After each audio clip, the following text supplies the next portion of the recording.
എന്താണ് അവിടുത്തെ കാലാവസ്ഥയുടെ സാഹചര്യം? കൂടുതൽ നിയന്ത്രണങ്ങളിലേക്ക് എത്തിയിട്ടുണ്ട്. 4ാം ഘട്ടത്തിലുള്ള റെസ്ട്രിക്ഷൻസ് അത് ഏർപ്പാട് ചെയ്തിരിക്കുന്നു സർക്കാർ. കടുത്ത നിയന്ത്രണങ്ങളിലേക്ക് പോവുകയാണോ ദില്ലി?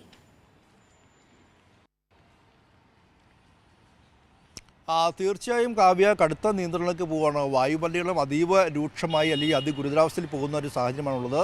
450 മുകളിലേക്ക് എത്തിയിരിക്കുന്നു വായു ഗുണനിലവാര സൂചിക എന്ന് പറയുന്നത്. നമ്മുടെ നാട്ടിലൊക്കെ വെറും 50 മാത്രമാണ് ഈ അന്തരീക്ഷ മലിനീകരണം എന്ന് പറയുന്നത്. അതാണ് ഇപ്പോൾ ഇവിടെ 450 എന്ന് പറയുമ്പോൾ ഒരു ഗ്യാസ് ചേമ്പറിൽ നിൽക്കുന്നൊരു സാഹചര്യം തന്നെയാണ് എന്ന് പറയേണ്ടി വരും. ഗുരുതരമായ ആരോഗ്യ പ്രശ്നങ്ങൾ, ശ്വാസകോശ സംബന്ധമായ അസുഖങ്ങളെല്ലാം തന്നെയും വർദ്ധിക്കുകയാണ്.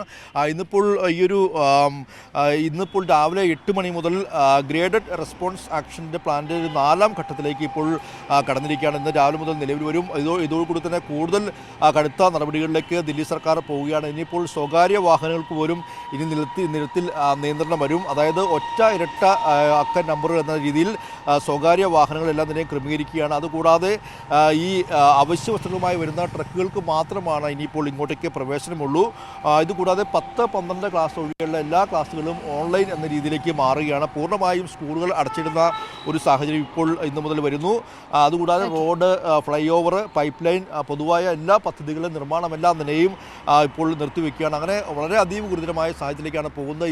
ഇന്നും ദില്ലി സർക്കാർ അടിയന്തരമായ യോഗം ഉച്ചയ്ക്ക് വിളിച്ചു ചേർത്തിട്ടുണ്ട്. പക്ഷേ ഈ വായു ഗുണനിലവാര സൂചിക ഇപ്പോൾ 450 മുകളിലാണ്. അത് വളരെ വലിയ ആരോഗ്യ പ്രശ്നം ഉണ്ടാക്കുന്ന ഒരു സാഹചര്യം കൂടിയാണ് കാവ്യ. ഓക്കെ സിബി.